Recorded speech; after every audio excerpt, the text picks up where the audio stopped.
All right. It's, when you go through a class like this, you kind of tend to pick out certain people that you especially enjoyed studying, just the way it works. If we got to the end of the semester and I were to ask you, what were three of your most favorite missionaries to study, I'm sure every one of you would give me a little different answer. I really, really like the study of John Eliot. Um, Again, don't confuse him with Jim Elliot. Okay, and remember, Jim Elliot has two L's. They're exactly the same, Elliot, except Jim has two. So just remember one L for the first one, two L's for the second one. John and so there's no relation. But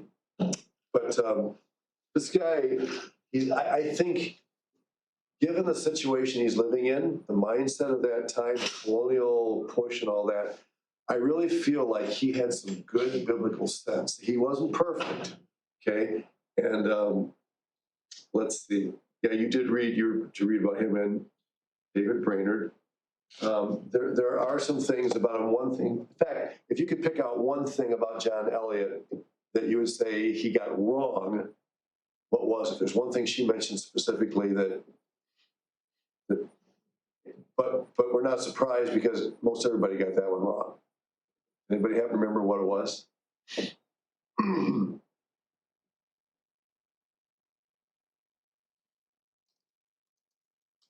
Yeah.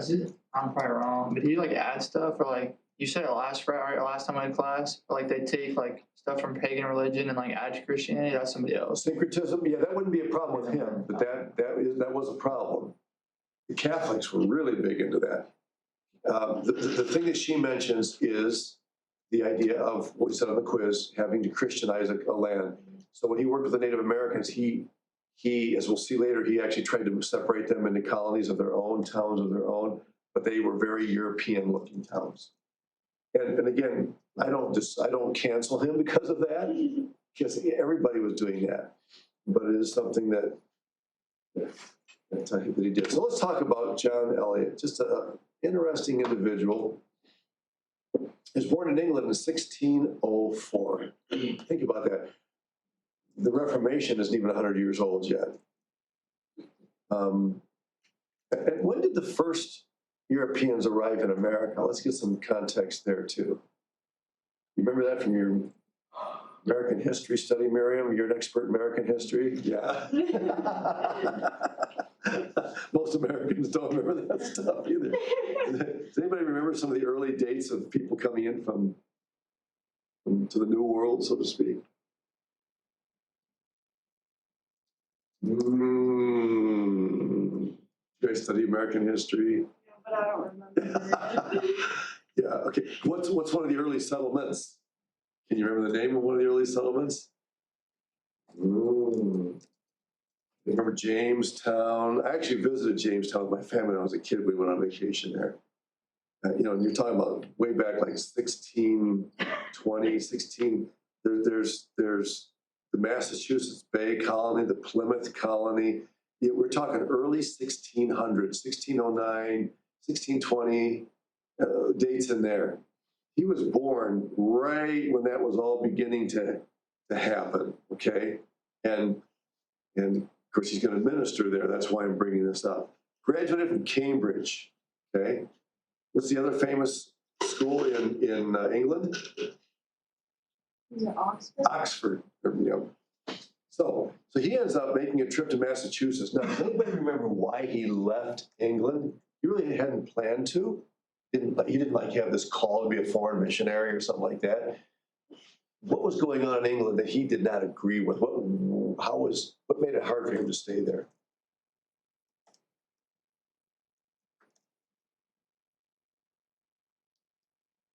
Well, what church was he with? If you're in England, you're probably what at this time? Well, remember Henry VIII was a Catholic, but he wanted to divorce his wife. The Pope said no, and he told the Pope to go fly a kite. And he takes his country out of the Catholic Church and starts what church? Protestant. No, not Protestant. What's the word England come from? What's it related to? The word of the church he started actually is related to the word England. Anglican, right. So the Anglican Church is what basically came from Henry VIII. So you think about it, the Anglican Church didn't really have a really good history. It started because Henry VIII didn't want to divorce his wife. So the Anglican Church became the big deal. But you remember studying Queen Mary of Tudor, Bloody Mary? Remember that name? Queen Bloody Mary? When she got on the throne, she actually wanted to bring England back to Catholicism again, and she persecuted many, many non-Catholic people. Okay? And anyway, there's a lot of history there. So what happens? He was known in England as a non-conformist. Okay? Because he did not agree with baptizing babies. Okay, the Anglican Church is very much like the Catholic Church. It's just a Catholic Church with an English bent. That's really the difference. And so, but having said that, I will tell you that there are true believers who are Catholic. In fact, you've all probably heard the name John Stott. John Stott, actually, his commentary on Romans years ago here at Faith was actually one of the main textbooks. So there are Anglicans who are really solid. They would all be reformed in their, theology. But so he was a nonconformist, and it was just uncomfortable for him to be there. He tried to be a pastor, and he became a target because of that. So he ended up leaving, and he came to the United States. I do not remember what year he came over. If somebody has that open and wants to let me know. If I can find it here. Let's see. Okay, he graduated from Cambridge in 1622. I googled it, it says 1631. Thank you. It's right here. After serving for a time in school, he sailed for Massachusetts 1631. Is that what yours says? Thank you very much. So 1631, these colonies are all brand new. Jamestown, Plymouth Colony, Massachusetts Bay Colony. I mean, he's coming to America at the very beginning of the colonial era here. All right? Right on the bottom floor. And within a short time, a bunch of his brothers and sisters and his fiance all come over as well. And probably largely because of his influence. So it's good just to get that background. Remember that the whole reason that the Pilgrims came and Mayflower and that whole story had to do with religious freedom. The interesting thing is, after they get here, because they want religious freedom, what do? As the colonies begin to grow, what do those colonies begin to do with the religious freedom that they have? Well, they begin to establish their churches and make laws to force everybody to conform to their churches. In other words, they start doing the exact same thing that they left England and other places to get away from. It's just human nature, right? So they had, the Puritans and some of these groups, they wanted, they would whip people and sometimes even kill people for not submitting to the law of the church. And we thank God for people that came along that eventually, changed that whole thing. So anyway, that's some background. It's really important for you to remember about him. He ministered among the Algonquin Indians. And we looked at let me see if I can just really conveniently find a picture. Let me go back just 1 second, see if I can bring that up. Let's see, we go back here. I think it's, okay.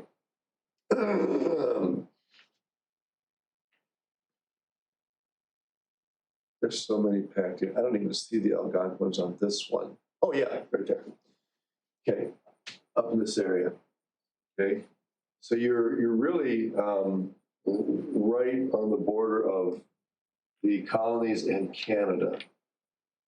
There's that area. That's where he was. All right. So he starts that ministry in 1644. Okay. He really wrestled with the language. Does anybody remember what that language was like? She kind of describes it a little bit. A couple of characteristics about the Algonquin language. I know you guys read this, you got a ton of reading to do, and you're probably not sitting there dissecting every word in the chapter. did the Algonquin language even have a written form?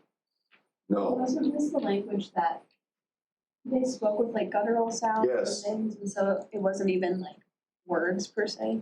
They're words, but they're form. Yeah, a lot of, just it'd be interesting to hear it. I've never heard the language before. Yeah. It reminds me kind of like the idea of a tonal language, but just the way you say something will change the meaning altogether. So the guy's smart. He's a graduate of Cambridge, right? Okay, he's not an idiot. He's not stupid to use the S word. But he really wrestles with it. Who wouldn't? I mean, this guy didn't have a formal. He didn't have Duolingo. He didn't have some of these other programs and stuff. He's just trying to figure this out from zero. Okay, and he spent. In fact, as far as I'm concerned, 2 years is a really short time to be able to learn a language like that. If he picked it up enough in 2 years to be able to use it, that's an accomplishment. Okay, when I went to language school in Brazil, because any Latin languages are fairly easy because of their relationship to English. Basically, it's 1 year of language study. Everybody's different, but in general, it's 1 year. You go to Asia, and normally it's 2 years for Japanese, Mandarin, and that's just to get you started. Somebody finishing 1 year in Latin American studies and language studies is going to be farther along than somebody in Asia who spends 2 years. It's just, they're so different. And this language here probably reflected a lot more of an Asian dialect. Okay. So he really wrestled with that, but he stuck with it. And can I just say this? Some people think that missionaries cross-cultural missionaries, have to be people who are good with language. It's just not true. Okay. Mary, you probably know some missionaries that came from America that just never really got German down very well, right? I won't ask you to mention any names, but some of them just don't. And there are lots of reasons for that. Sometimes it's because they do have a hard time with aptitude for language. Sometimes it's practical. As soon as I can communicate, that's all I care. They know I'm an American. They don't expect me to speak well. Now, if you go to France and try to do that, they'll probably throw you out, right? We can tell some French jokes, right?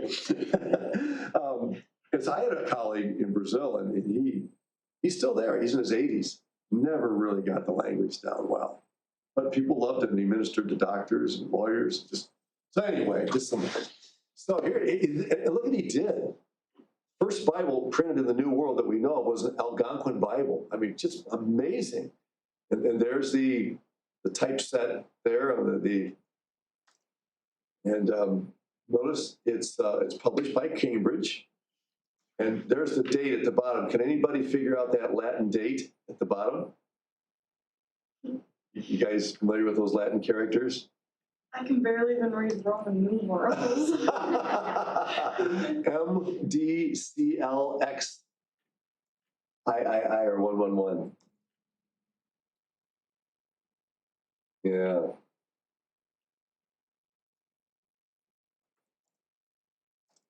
That's 1,000 and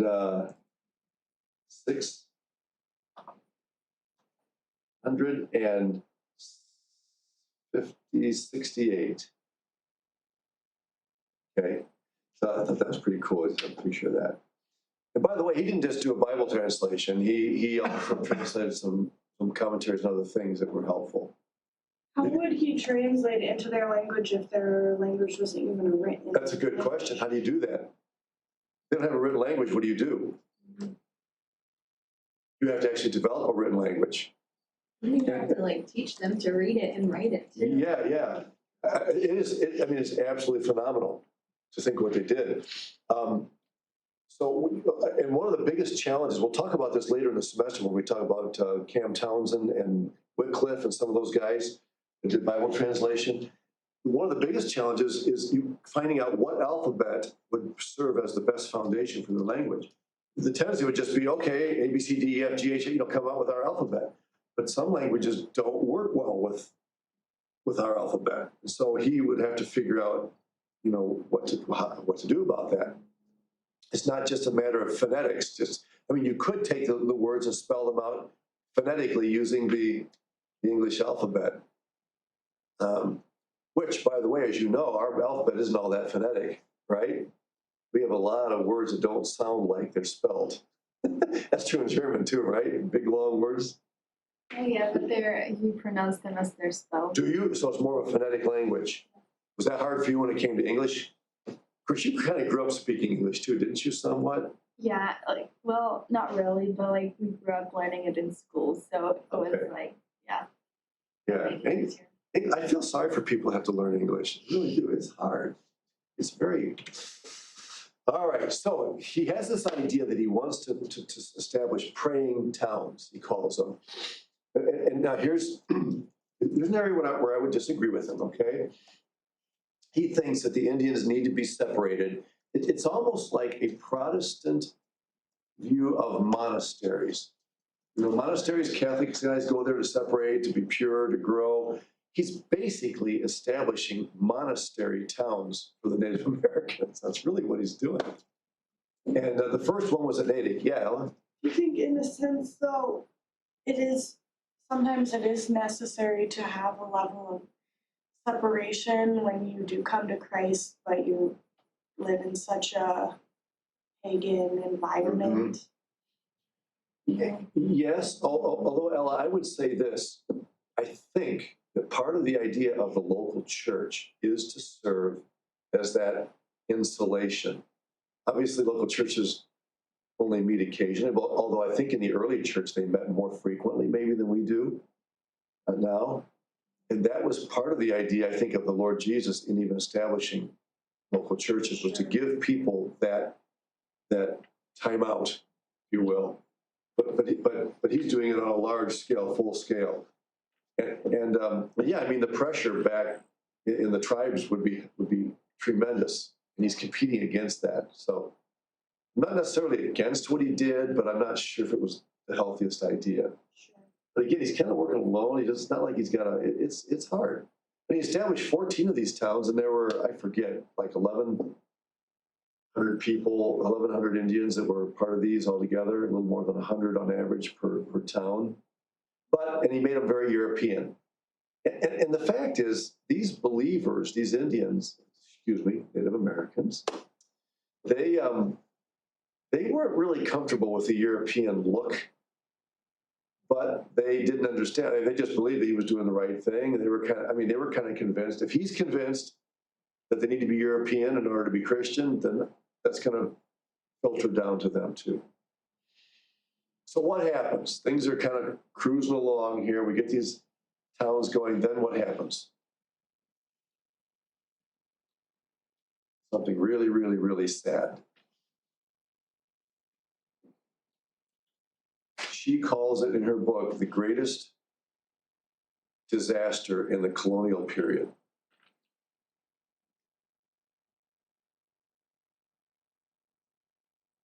A lot of them were being slaughtered. I can't remember. Right. It's a war. You remember the name of the war?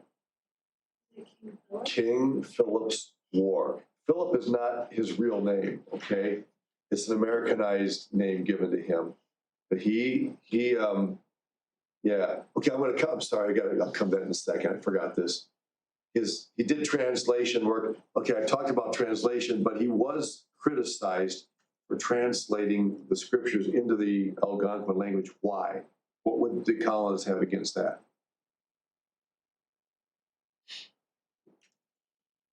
Did they think that it took away from what's the word? The authority of the Bible? Or keeping the scriptures preserved? No, I don't think it was a question of scriptural preservation, because they even had the Bible in their language, right? Not in the original Greek. That in itself, there's a more of a bigger, think of the bigger context of going on in colonization, trying to Christianize these tribes. What did they think he should be preaching and teaching in? English. Teach the tribal peoples English. After all, we're here to convert them to the European/Christian way of thinking. And So teach them English. And the idea of giving them the scriptures in their own language would only, in the minds of many, prolong the conversion of people to a different cultural mindset. See? We don't think that way today, at least most of us don't. That's why we're going to have this reading of 35 to 40 people, looks like at this point, up front, because we're championing the Word of God in the mother tongue of people. They criticize it for that, and that happened a lot. Okay, and he did get involved in training and indigenization. Remember, indigenization is what?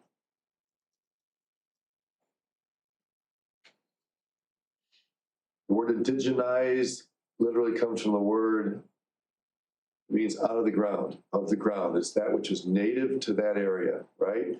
So indigenization is making the people, making the church look like them. Okay? Now, actually, the colonists didn't want to do that. They wanted the church to look European, Christian, right? But he did train, and he did, to his credit, he appointed leaders. He got lots of Native Americans into leadership positions. So that's to his credit.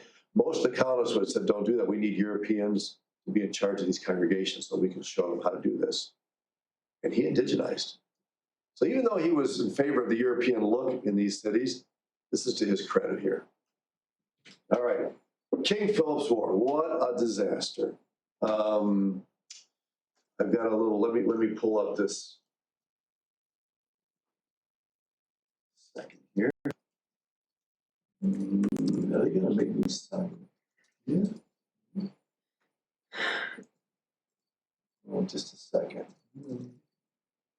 Oh, okay, here it is. Let me drag this over here for you. History. This is history.com. It's a decent site. It's known as the First Indian War. Okay, tell me in a nutshell what caused this war to happen. What's going on that just finally blows up? And Native Americans wanted to drive them out. Right. The Native Americans are seeing the handwriting on the wall, and they're looking at what's happening. They're saying it's not going to be long before we become extinct. They knew it was their last chance. Yes. My wife and I watched a movie, a short series once. I don't remember the name of it. It depicted the colonization, and it was a very, very bleak and dark view of the colonists. And I told her, I said, this might be a little politicized, but the fact is there were lots and lots of colonists that were very dishonest. Many of them didn't believe the Native Americans were even full human beings. Some believed they had a half of a soul or something really strange like that. I mean, so the Native Americans aren't stupid. They can see that they are about to be pushed out of existence. And so there comes a point when they just can't wait any longer. And it's their last ditch effort to avoid recognizing English authority and here the war after the Wampanoag chief Metacom, that's the guy who's known as Philip or King Philip. He's an Indian chief. Okay, he was called King Philip because the Europeans are used to using that terminology, so they give him that name. 14 months. She says about a year. They say 14 months. And I mean, just many people died. And, just if you want to read more about it, there's a lot in there. I just wanted to show you that site. But anyway, very, very sad. And after the war was over, remember when this war started, some Indians were just forced out of their homes, and he tried to help some of them as best he could. And the interesting thing is, even at the end of his life, I really like the way that he concluded. He kept going as long as he had the ability to do so. The work was hugely set back because of the war. Even some of the people that converted to Christianity, that were part of these praying towns, ended up in white settlements, and they ended up, becoming drinkers to drown their sorrows. And And not all of them. But if you were John Elliott, how would you react to that? After all of that time and effort and the progress that you saw, I mean, you might even be tempted to look at God and say, I don't understand what you're doing here. I've given my life to you to reach these people. I reach them and you let this happen. In fact, there are people that have left the ministry over stuff like that. They become embittered over things that God allows to happen in their churches. John Elliott didn't do that. He resisted that. And he almost had the attitude of a Job. God gives, God takes away. Blessed be the name of the Lord. I mean, it's a really neat ending for his life, not something that you see all the time. Yeah. I was just thinking it's kind of ironic how at the start of this they set aside like praying towns, like Mhm. English towns, and now we have set aside like Indian reservations. Yeah. The American government felt really guilty after this was all over, at least some did, and so they tried to make it up to them by giving them reservation lands and things, but the whole thing, as we know, it really just hasn't worked. It just doesn't work. It's a disaster. It's a blotch on American history. It really is. And unfortunately, many even missionaries and Christians, were on board with this idea. But again, if we had lived back then, we might be on board with it too. I'm not trying to be careful and not look at the past through rose-colored glasses. Yeah, here's just this is a summary of the War of King Philip. You can see the region where it takes place there, and some of the skirmishes are highlighted with those black and red explosions there. Really, really bad. And yeah. A drawing of King Philip by that's Patrick Henry, apparently. No, sorry, not Paul Revere. Paul Revere. That's a drawing. That's a drawing of him somebody made, and that's his drawing of King Philip. Very, very sad. Notice the smoking gun. Yeah. All right, and just some pictures from way back when that have kind of survived. Just trying to visualize a little bit. Yeah, there are a couple of the main colonies that existed at that period of time. That's the Massachusetts Bay Colony. Tons of history. Yeah. All right. I don't have very much time left to get into David Brainerd, but I'm going to start it because it's on the schedule for today. I didn't want to shortchange John Elliott. It's just such an important story, such a good lesson. David Brainerd is probably one of the most famous missionaries of the modern period. Okay. I'm assuming, is his name well known among believers in Germany, Miriam, or not? Okay. I don't think so. I don't think I ever heard of him. Okay. I'm not sure. Yeah, he's an enigma. He's a mystery. There are things about David Brainerd that are really hard to figure out. He keeps me guessing. You wonder, he's celebrated as a hero in the missionary cause. Yet he was only a missionary for about 5 years before he died of tuberculosis. So he didn't quit, he died. But you say, how can somebody that only served us 5 years have such a following today, be so famous today? We'll talk about that. Let's just get it started. We'll go as far as we can. He was born in Connecticut. Miriam, you look at that and it looks like Connecticut, but it's just Connecticut. 1718. So remember, John Elliott was 1604. This guy was born over a century after John Elliott. So we're talking quite a bit of water under the bridge.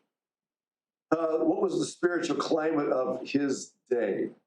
Well, okay, remember, Miriam, we here in the States, we talk about Ivy League schools. I don't know if that's familiar to you. There are a bunch of schools out in the Northeast.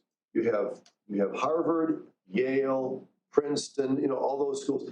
And there's a debate as to why they're called Ivy League schools. Some people think because these old buildings, they often had ivy growing up on the bricks. They were covered with ivy, and so they kind of got that name Ivy League. I don't know for sure. But almost all of these schools were originally founded for what purpose? Why were they started?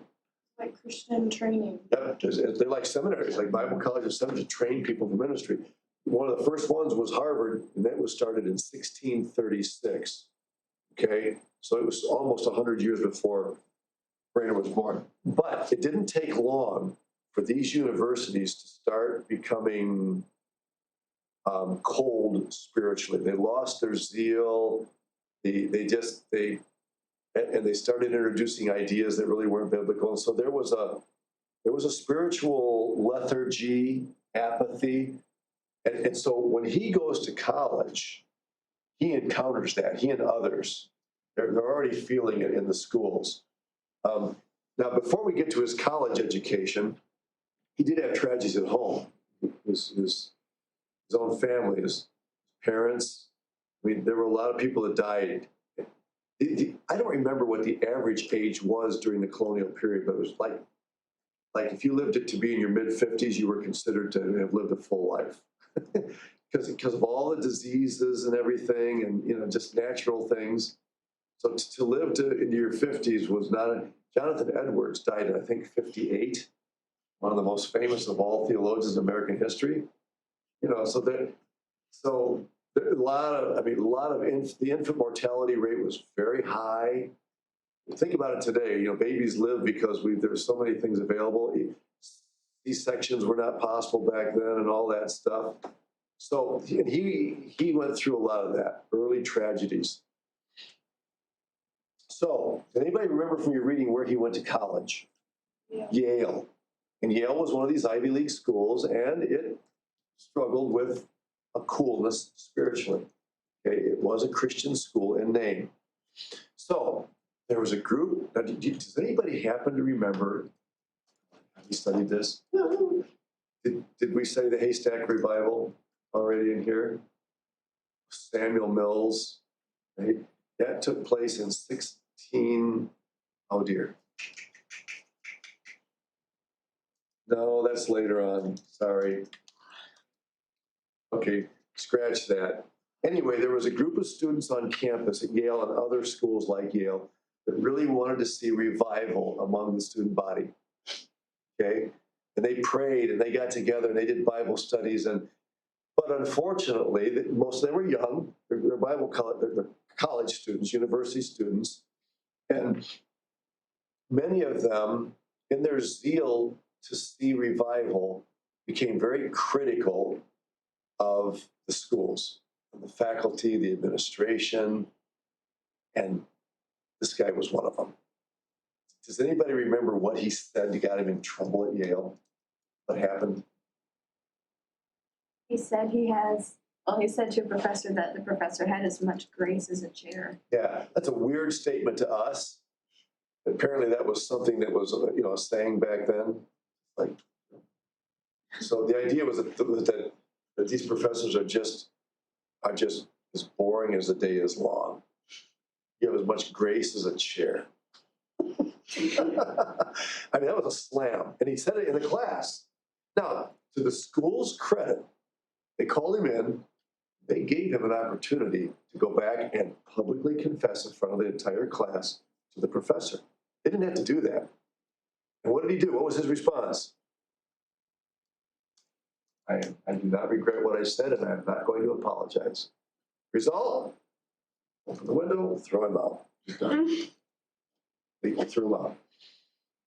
And later on, under the influence of some senior saints, he actually